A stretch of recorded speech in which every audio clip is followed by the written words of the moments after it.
Have we got everyone? That's everyone, I believe. Yes. Okay. Thank you.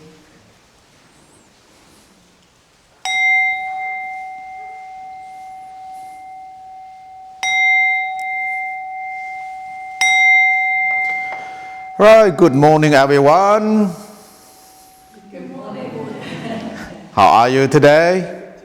Very well, thank you. Very well, thank you. Yeah, I'm not actually well. I have some kind of runny nose and sore throat, but I'm okay, yeah. Well, let me say welcome you to the Buddha Badipa temple. Now say after me, Buddha Badipa. A bit louder, please. Buddha Badipa. Buddha Badipa. Buddha Badipa is the name of this temple. Buddha Badipa means the light or wisdom. So the temple was named after the Black Buddha. So the Black Buddha is the principal Buddha statue in this trial room. It is probably 700 to 900 years old. And Black Buddha was donated by the late King of Thailand in 1966. And my name is Venerable Pio Pazo. Now say after me, Venerable. A bit louder, Venerable. Pio Pazo. Yeah, Pio Pazo is my monastic name. I'm from Thailand, but I have been in the UK since 2006. Now could you please tell me your school name by saying out loud together, 1, 2, 3. Simon Bull. Simon Bullo. Not Simon Bell. Bull. Simon Bull. Right. So one more please. Simon Bull. So how is spelled? How does it spell? B-A-L-L-E. But you pronounce Bull. Okay. All right. Right. This is your first time to visit the temple. Yes, it's our first time. Yeah, because on a record we never have your school before, I think. Right. Sorry, where is the school best? We're in Hertford, in Hertfordshire. Hertfordshire? Yeah. Oh, that's quite a long journey. About, Yeah. I think, over an hour. 2 hours. 2 hours? Yeah. What time do you leave? 7 a.m. 7 a.m. in the morning. Yeah, too early for you. Right. So this is my colleague. He just want to come to observe when I'm giving a talk to the school children. Yeah. Well, I would like to begin by telling you the brief history of the Buddha Badipa temple. The temple name Buddha Badipa. Buddha, Badipa means the light of wisdom. As I said earlier, the temple was named after the Black Buddha. The temple was established in 1966, but 2 years before that, the great master from our monastery in Bangkok was invited to teach meditation in London in 1964. Then 2 years later, together with the support of his and of the Thai communities, he successfully established the temple in 1966. The temple itself was officially opened by the late King of Thailand on the 1st of August 1966, but in Ichi, not here. Until 1976, we moved to Wimbledon. The reason why that we moved here because we were looking for the bigger place with the hope that we could build the main temple in the Thai style. And then in 1979, we started building the main temple in the Thai style. It took about 3 years to complete the whole buildings, but the paintings alone took about 7 years.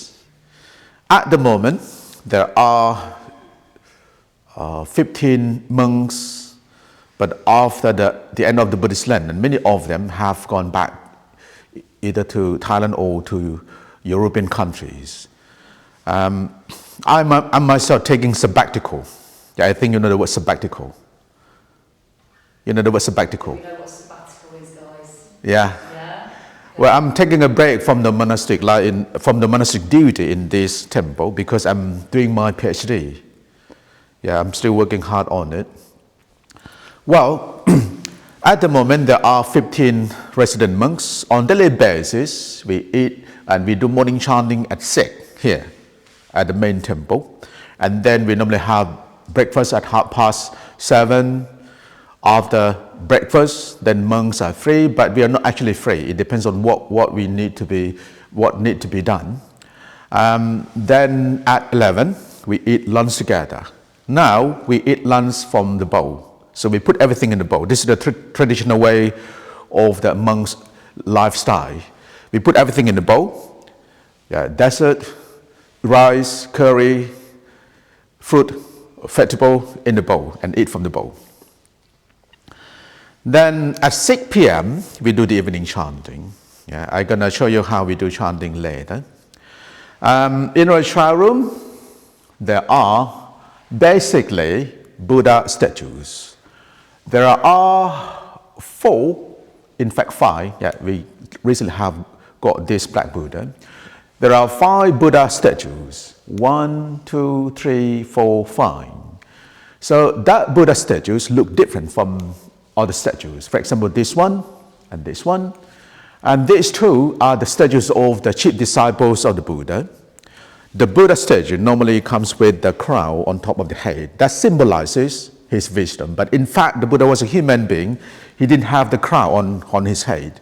But I believe that the crown was added simply to symbolize his wisdom. As I said earlier, the black Buddha is 700 to 900 years old. How we know the age of this black Buddha? We examine the stone or even the material. So we assume that this black Buddha is probably 700 to 900 years old. And what about the one in the middle in gold color? So this gold Buddha is not real gold, it's just gold leaf. It might be made of bronze and then we cover with the gold leaf. It was about 45 years old because this Buddha was erected after the main temple was completed. And then the green Buddha is representation of the Emerald Buddha image in Thailand. Has anyone of you been to Thailand before? You've been to Thailand. Right, what do you remember about Thailand? There's a lot of places like this though. There are lots of places like this. Yeah. Do you remember going to see the green Buddha? Yeah. We call it the Emerald Buddha. Yeah, yeah, that's the real one, but this one is just representation. Yeah, so the most important Buddha statue in Thailand, the Emerald Buddha. How about you? Yeah, You've been to the Grand Palace? I saw it, but I didn't go. You don't think you've been to the Grand Palace? Yeah. How about you? No, I don't think I've been to the Grand Palace, but I do remember meeting lots of young monks who were doing their sort of service in Thailand. Is it you do 2 years in Thailand, I believe? Is that right? What kind of service? As monks. They were being monks for a couple of years. I believe it was kind of like what you do in Thailand. That's what young men do. They join monkhood. Right. Well, there are 2 kinds of ordination, short-term and long-term. And we also have the summer course for the young boys aged from 10 to 16 or 17. Yes. But it's just for a short time. Yeah. And for those who would like to do the long-term ordination, they normally becomes a monk after they finish the graduate from university. But in my case, I started at a very young age after finishing the primary school. Right, well, this one is again the presentation of the most beautiful Buddha statue in Thailand, in the north of Thailand, in Phitsanulok.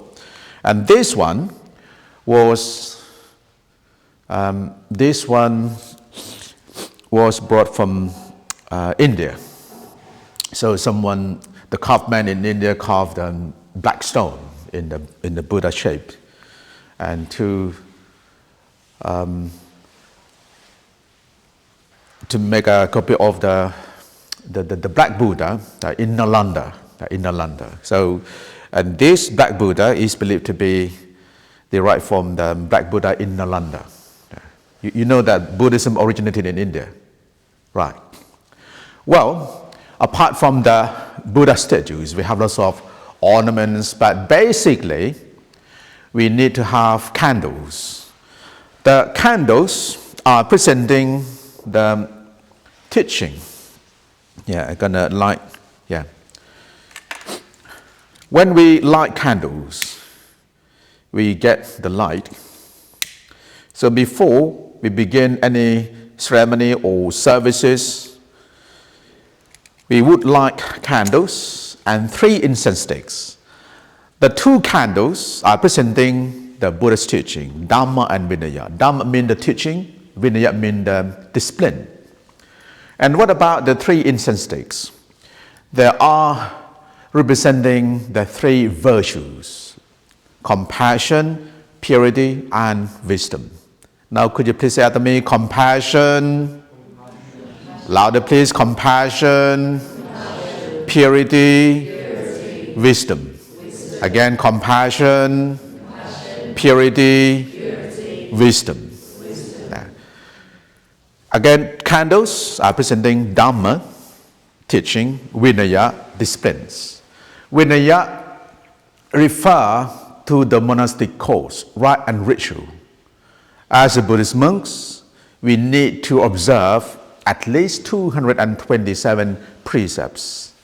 Apart from that, there are minor rules such as before taking a nap, you need to close the door. You may wonder why. Because when you are sleeping, you don't know what's going to happen. So it's better to close the door. This could be for the security reason or for other reason as well. And in total, as a Buddhist monk, we have to observe about 3,000 rules. 3,000 rules. Most of them are minor rules. Like if you don't have the wound on your face, you shouldn't look at yourself in the mirror. Yeah? Right. In other tradition, for example, in Mahayana tradition, they also have the rules or the codes for Bodhisattva, the great being. The great being means the person who prepared himself to become the future Buddha. And then we also have flowers. Flowers are presenting the unity and harmony. In what way? Yeah, I thought you have a school uniform, don't you? What is the color of your school uniform? Red? Right. But not everyone here wear red, right? But I thought on a specific day, you might be required to wear the same uniform. Is that right? We do. Yeah. Well, flowers are presenting unity and harmony. In what way? Although flowers come from different places, it could be in different colors or sizes, but when we put them in the same vase, they look beautiful. This means that wherever people are harmonious, there is beauty in there. If we follow the same rules, same regulation, and then harmony is expected. Flowers are used to pay respect to the Sangha. Sangha means the members of the Sangha community. Because the Sangha members are from different walks of life, and in India, where there was the caste system, I think you know the word caste system. When you become a monk, there is no caste. So which means that it doesn't matter what caste you belong to previously, but when you became a monk, you are in the same community member. So the Sangha would live together harmoniously if they follow the same rules and regulation. In conclusion, the 3 incense sticks are used to pay homage to the Buddha. Candles are used to pay homage to the Dhamma, his teaching. Last but not least, flowers are used to pay homage to the Sangha. Buddha, Dhamma, Sangha. Have you heard this word before? Okay, now say after me, Buddha, Dhamma, Sangha. Again, Buddha, Dhamma, Sangha. These are what we call the triple gem. Buddha, Dhamma, Sangha. Those who call themselves Buddhists must take refuge in the Buddha, Dhamma, and Sangha. Like those who call themselves Christian must believe in God, Son, and the Holy Spirit. So we have triple gem, Buddha, Dhamma, and Sangha. Apart from these 4 items, and additional items are regarded as an ornaments. Yeah, for example, this one was made like the shape of lotus flower as an offering to the Buddha. All right. Well, you might notice that why we have the picture of this person. He's the king of Thailand. On Saturday, the 1st of November, we're going to have the royal robe presenting ceremony. By the end of the Buddhist Lent, it is the traditional way that the lay community members will offer the new set of robe to the Sangha of monks. We also take this opportunity to raise funds, but because the temple is under the royal patronage, so the king graciously donated the set of robe to the British ambassador in Bangkok, together with the Thai ambassador here in London. So on the 1st of November, they would come here to present the set of robe to the Sangha of monks. And then on Sunday, the 2nd of November, we're going to have the flower floating festival. We call it Loi Katong. If you are free, you are welcome to join us. But on Sunday, there will be £3 entry fee. We started from 10 until 4, at 10 a.m. until 4 p.m. Right, so now let's move on to the life of the Buddha. I'm going to talk about the life of the Buddha, basic Buddhist teaching, monastic life, and then we're going to do a very short meditation. We normally finish by question and answer. Is that okay for you? So what time you have to leave? Anytime between 10:30 and 11. Okay, that's fine. Yeah, that's fine, because we always eat lunch at 11 anyway. Yeah, right. Well, you might have learned about life of the Buddha before you came to the temple today. And I want to show you the painting and life of the Buddha. The Buddha's life began when his mother, Queen Maya, had a very strange dream. In her dream, she saw the white elephant. This white elephant approached her with a lotus flower in its trunk, and then this white elephant offered the queen the lotus flower. When the queen woke up, she wondered what the dream means, and then she told the king Sadodana, her husband. The king summoned the royal priests who were able to read the meaning of the dream.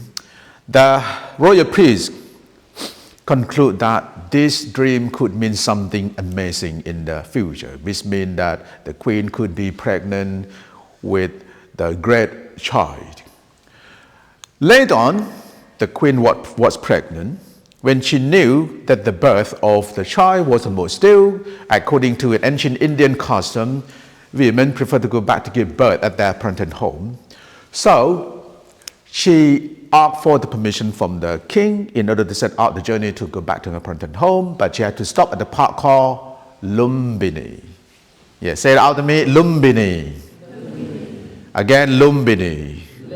Lumbini is the name of the park in India, in Nepal. Any one of you been to Nepal before? No, right? Well, you know where Nepal is? Where is Nepal? It's like border to China, India. Border with India and China, correct, yeah. If you don't know where Nepal is, think about Mount Everest. Mount Everest. You know, I have the passion to climb Mount Everest. But I don't think I'm not that young. But this is what I want to do. I also fancy about jumping from the plane. Skydiving. Yeah. When I live in Bristol, you know, in Bristol we have the balloon festival. I got my MPhil from University of Bristol. I really want to try going in a balloon, but I'm not quite sure. I'm not quite sure if it means I don't know how can I get into the balloon. Well, until now I don't actually have a chance yet. Right.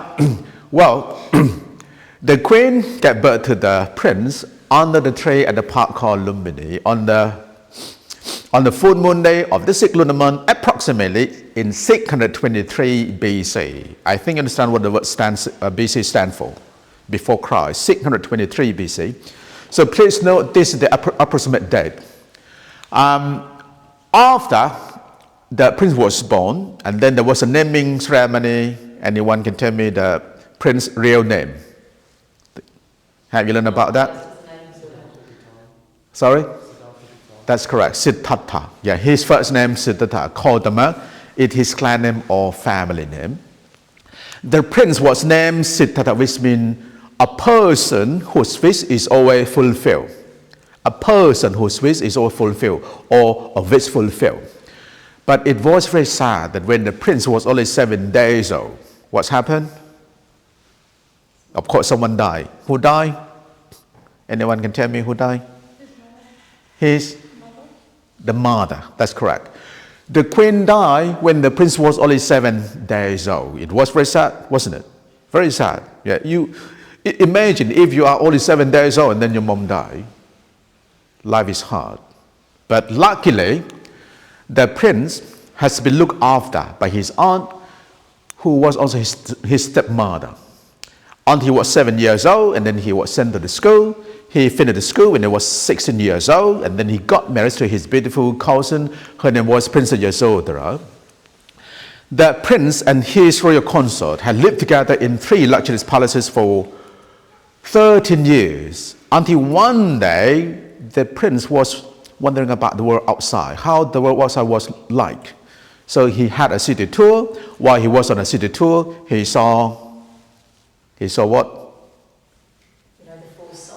The 4 sides. The 4 sides. And what are they? Sick man. Next one. Old man. Dead man. Last one. Holy man. Correct. When the prince was on a city tour, he saw an old man, a sick man, a dead man, and a holy man, or a monastic monk. Now say to me, old man, sick man, dead man, holy man. One more, a bit louder. Old man, sick man, dead man, holy man. And now you turn, say out loud together. 1, 2, 3. Old man, sick man, dead man, holy man. Holy man. Do you wonder why there were only men, not women? Do you wonder why? You know why? Well, according to an ancient Indian custom, women or girls rarely went outside. Even now, in some house, they don't allow their daughters to go outside very often. So in an ancient time, the family prefer to keep their daughters in the house. They would allow their daughters or wife to go outside when they have the festival. Having seen the old man, the prince thought, why we have to grow old? When he saw the sick man, he thought again, why we have to get sick? He was even very sad when he saw the dead person.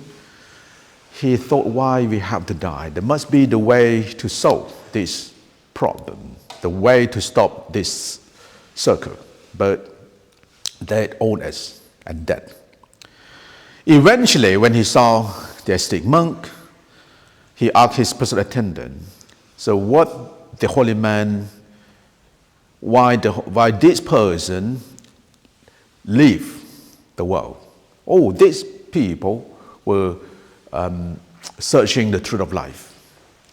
They're looking for the truth of life. Oh, I too might be able to find a way to stop the cycle of birth and death. So he eventually decided to leave the palace, but on that day, his royal consort, Princess Yasodhara, gave birth to the prince. When he was thinking hardly about becoming an ascetic monk, and then someone approached him and gave him a report. Your wife had just given birth to a baby boy.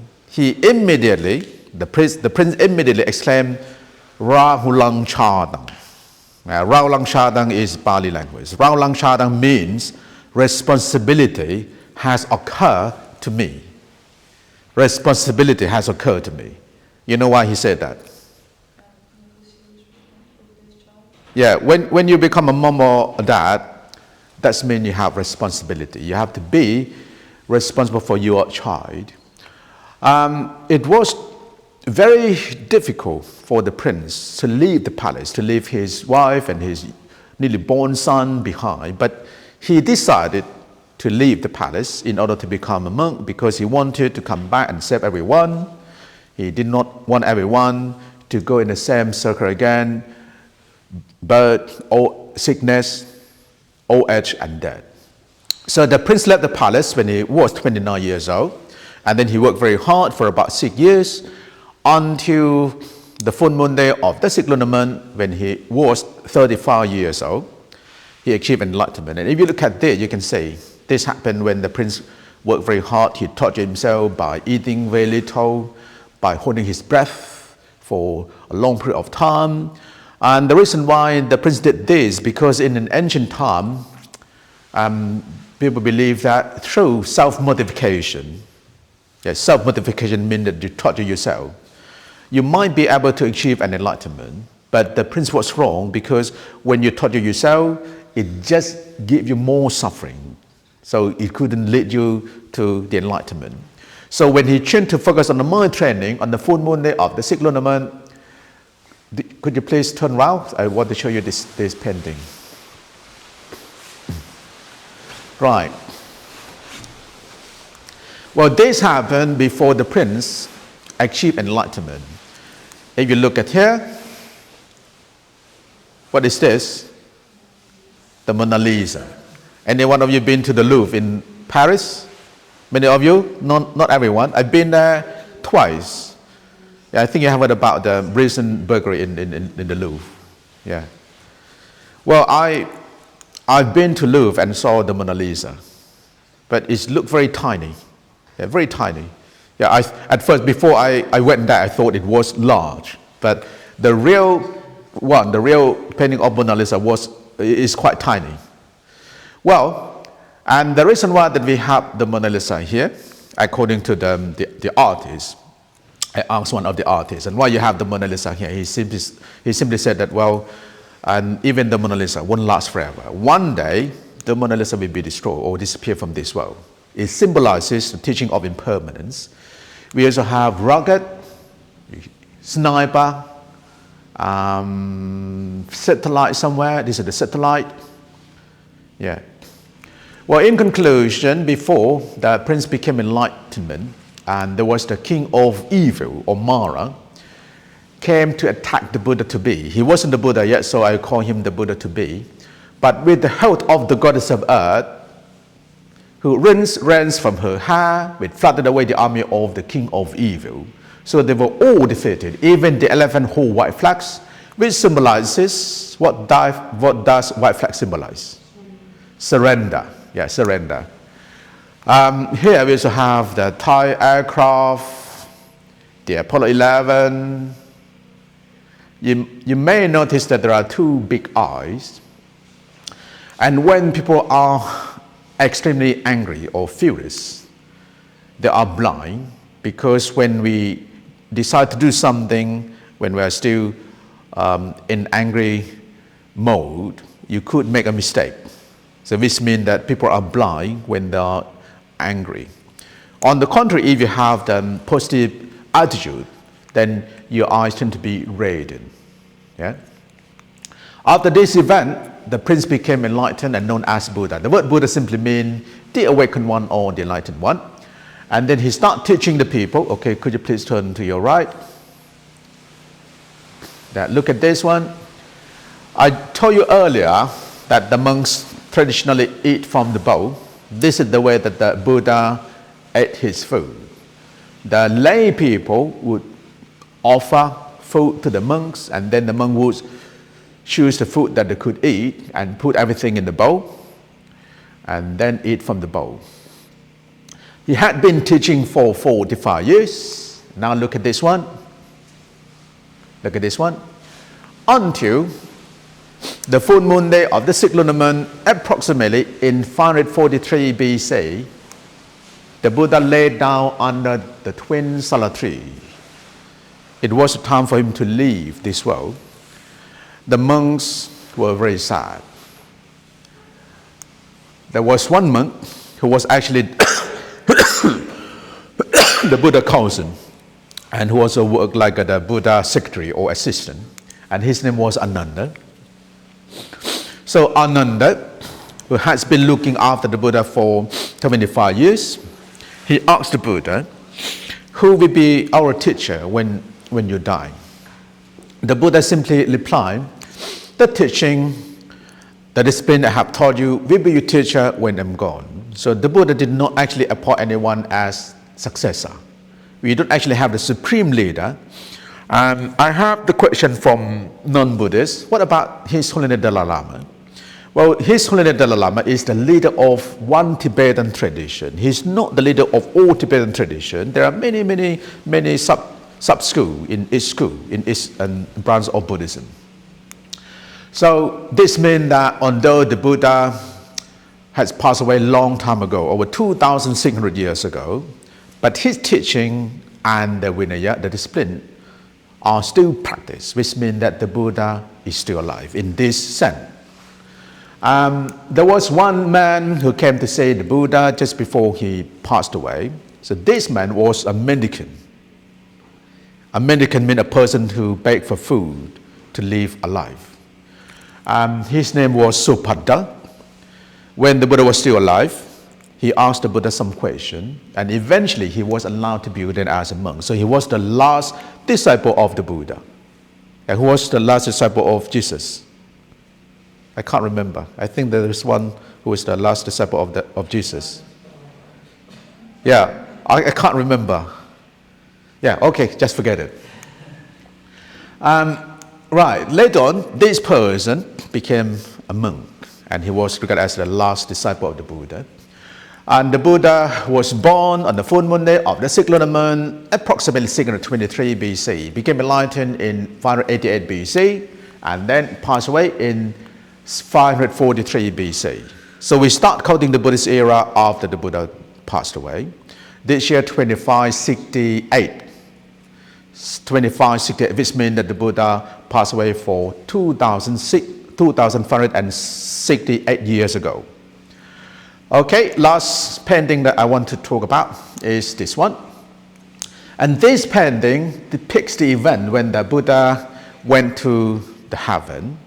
Remember, his mother died when he was 7 days old. And then she was reborn as the male angel in heaven. 7 years after the Buddha's enlightenment, he went to see his late mother, who was then a male angel or a male deity. He spent 3 months preaching his late mother.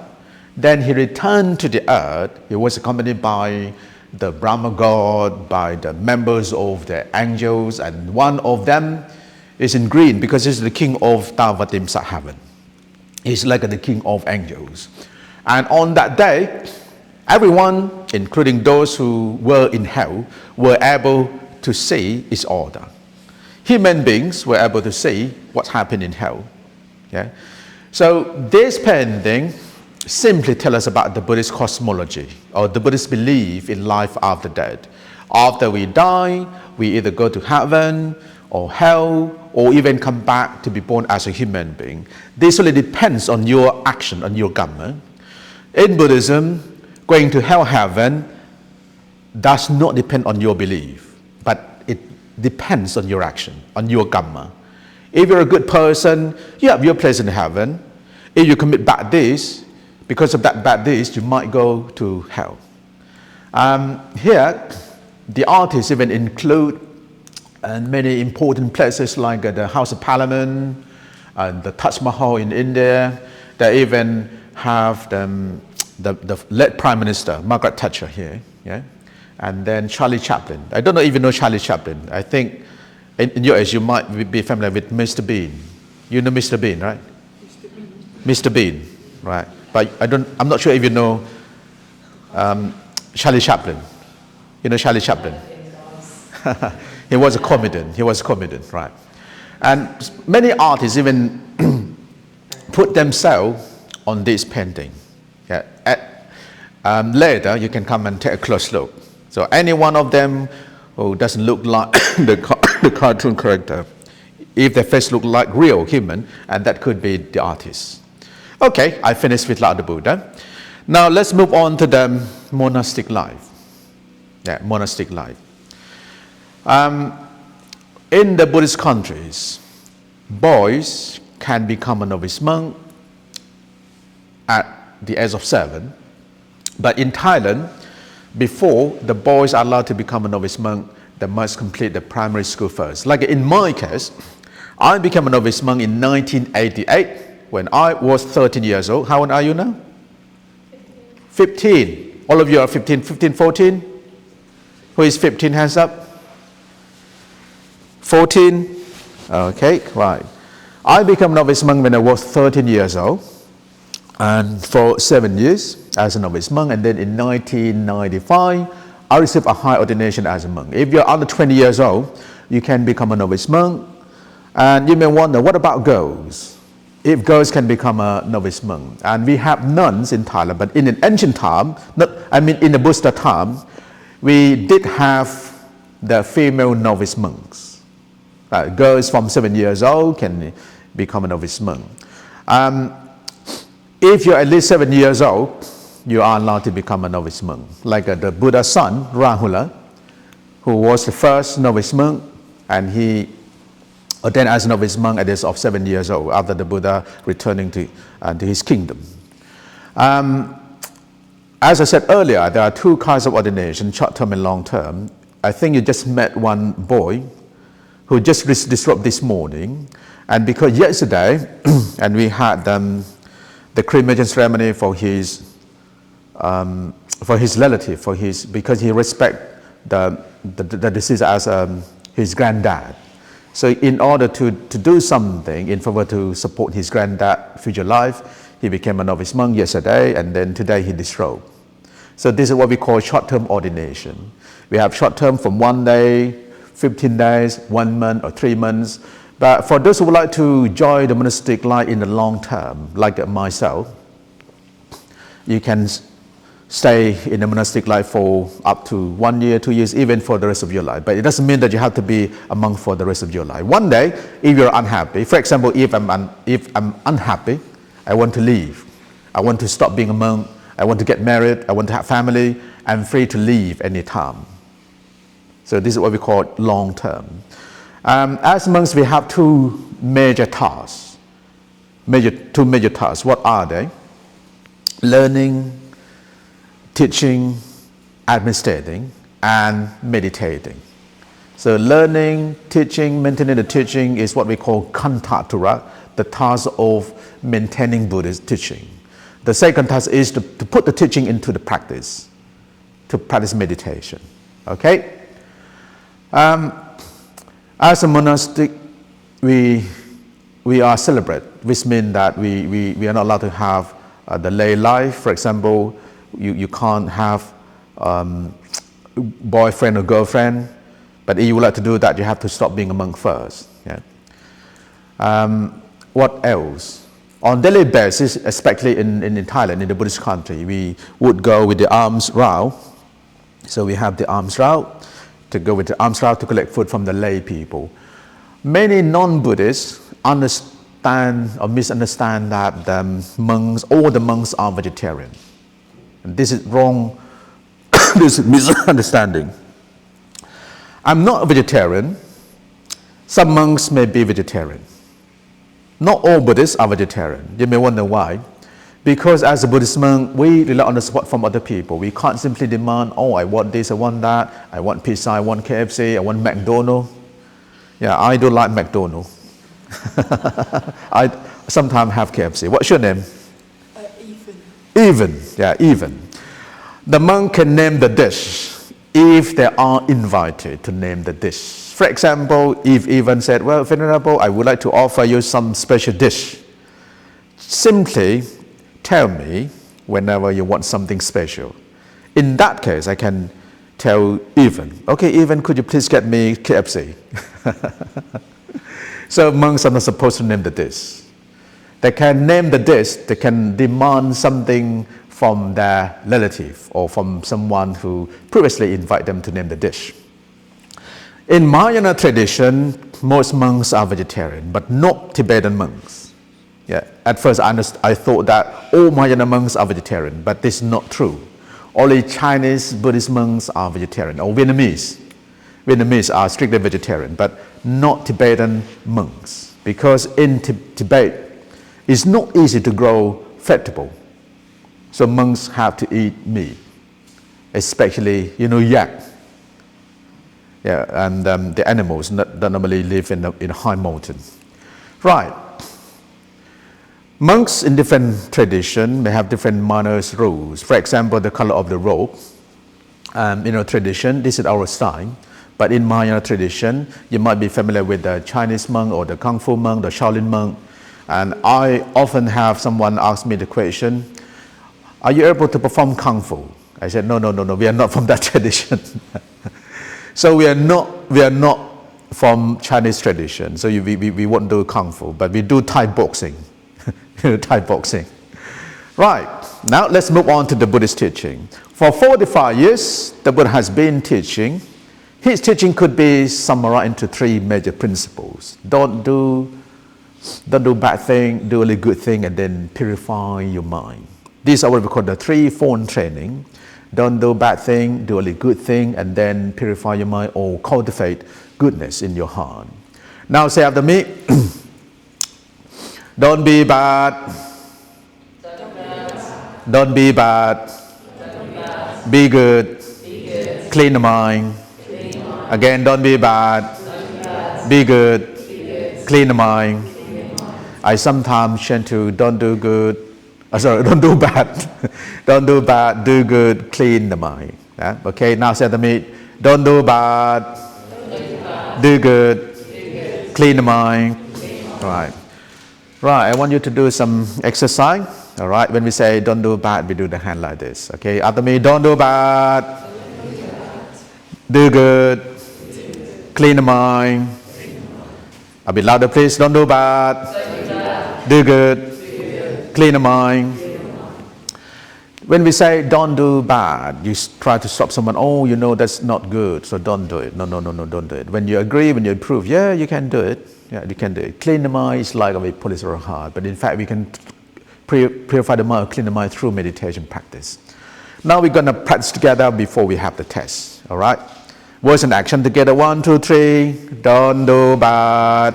Do good. Clean the mind. A bit louder, please. Don't do bad. Do good. Clean the mind. Once more. Don't do bad. Do good. Clean the mind. Now I'm going to do the test. I'm going to say the words, and then your job is to do the action. You don't need to say the word, just do the action. Just listen to what I'm going to say carefully or mindfully. All right? Are you ready now? Are you ready today? Are you ready today? Are you ready to die? Have you been to Australia? Yes. No? You've been to Australia? No. Has anyone been to Australia? No? You've been to Australia? When the Australian people say today, what would they say? Like to die. Like to die. Right, ready? Remember, your job is to do the action. My job is to say the words. All right? I can begin with anything. So I can do random. Clean the mind. Don't do bad. Do good. Do good. Clean the mind. Clean the mind. Don't do bad. Don't do bad. Do good. Do good. Clean the mind. Don't do good. Nothing. You don't need to do anything. I said it on purpose, which means that if we are told to do something that we don't agree, for example, if you know that something is wrong, you don't need to do it. If you are told to believe someone is smaller, if you are told to steal someone belonging, you don't need to do it. When we look at the first principle, don't do bad things, and that refers to the practice of 5 precepts or 5 basic moral codes as a lay people. And the 5 precepts are don't kill, don't steal, respect, don't lie, and don't drink alcohol. Now say after me, don't kill, don't steal, respect, don't lie, don't drink alcohol. A bit louder. Don't kill. Don't steal. Respect. Don't lie. Don't drink alcohol. Don't look at someone's face. Okay, now with action again. You say don't kill. We do the hand like this. Okay, don't kill. Sorry. Don't kill. Don't steal. Respect. Don't lie. Don't drink alcohol. After me. Okay, don't kill. Don't steal. Respect. Don't lie. Don't drink alcohol. Now let's practice together. Words and action. Okay, practice together. Words and action. 1, 2, 3. Don't kill. Don't steal. Respect.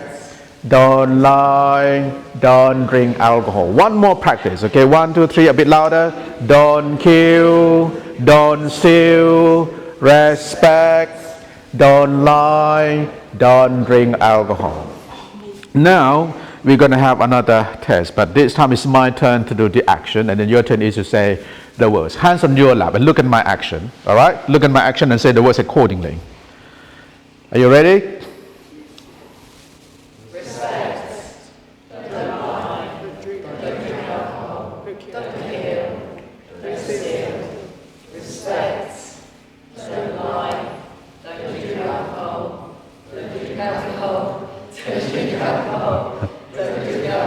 Okay, remember, don't drink alcohol.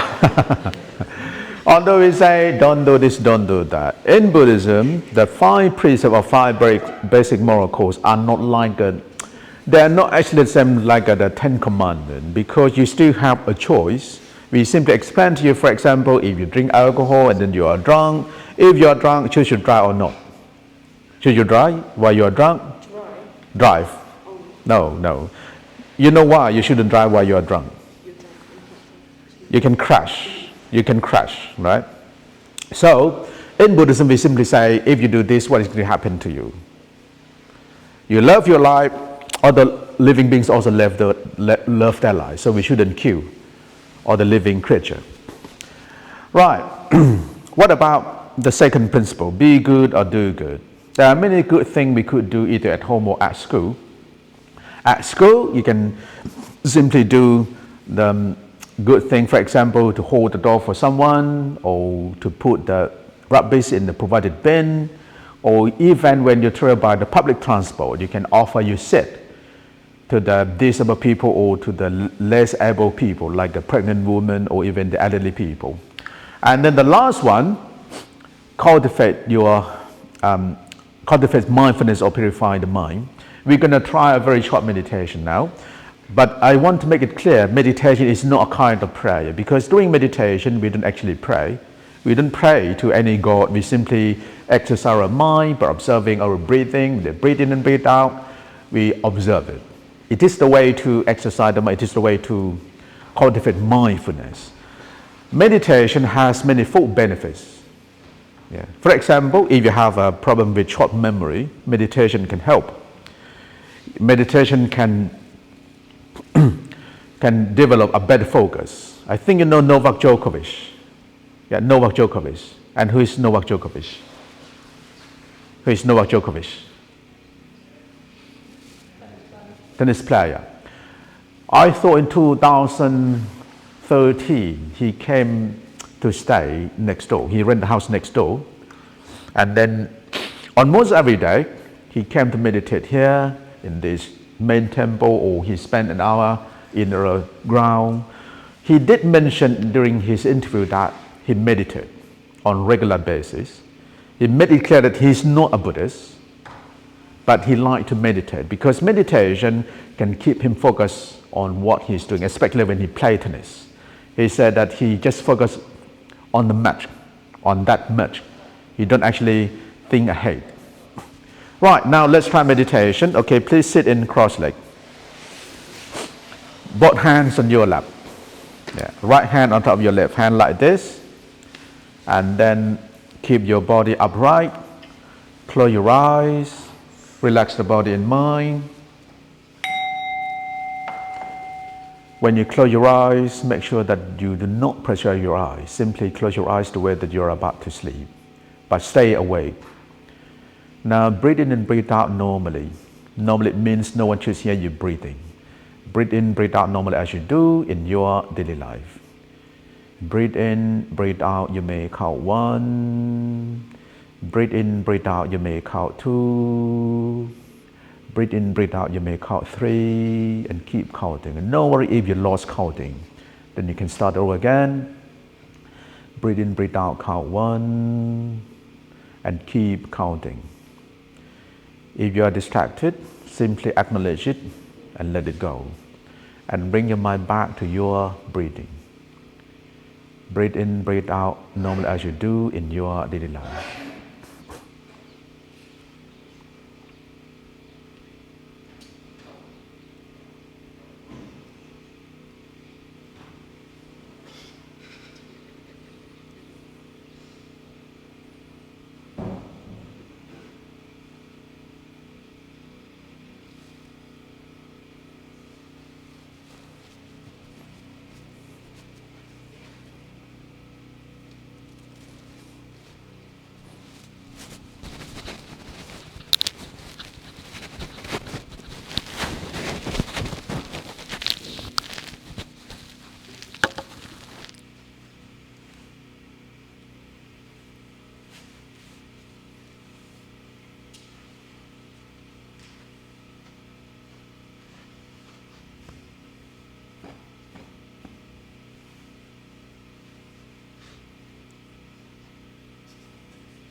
Right, please open your eyes.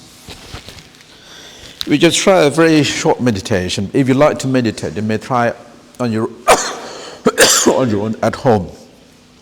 You may sit on the chair if you can't sit on the floor for too long, but try to sit with a straight back. Do not lean against the chair. You need to sit on the chair or sofa. It's better to sit with a straight back, and then breathe in, breathe out normally. You can try even 5 minutes or 10 minutes a day. I can assure that within 1 month, you will see some change in your life. And what kind of change? You will have a better focus. You have a better memory. Yeah. When I learned English, I never actually learned vocab by heart. I just read, write it down, and use it again and again. As a novice monk, we have to memorize a lot of the scripture. So meditation is really helpful.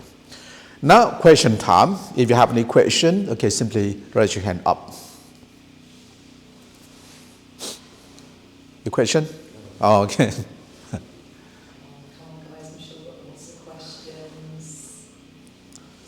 Do you find it all gone, Jack? Yeah. And why do you have to shave your head?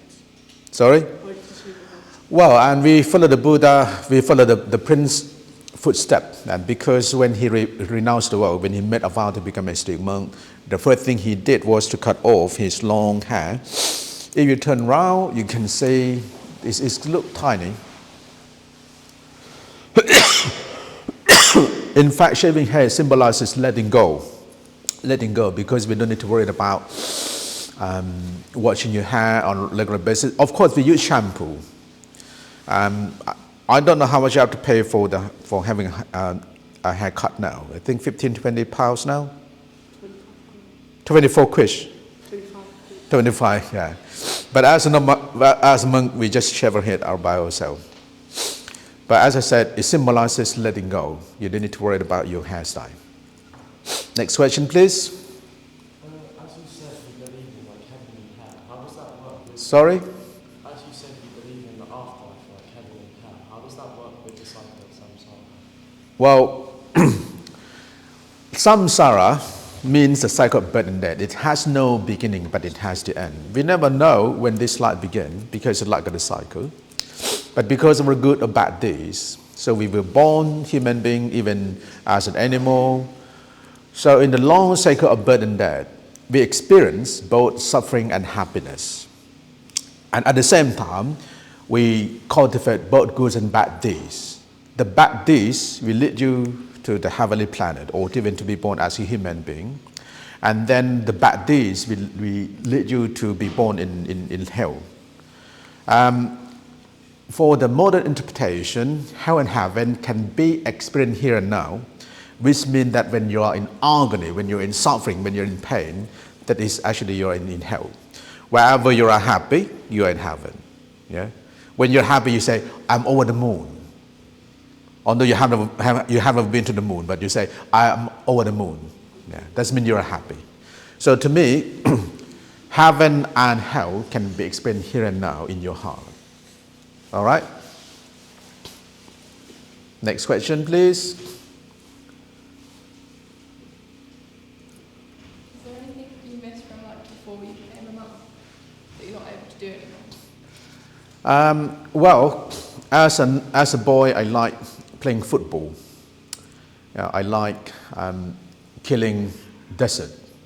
Not desert, lizard. Yeah, with a string shot. String shot.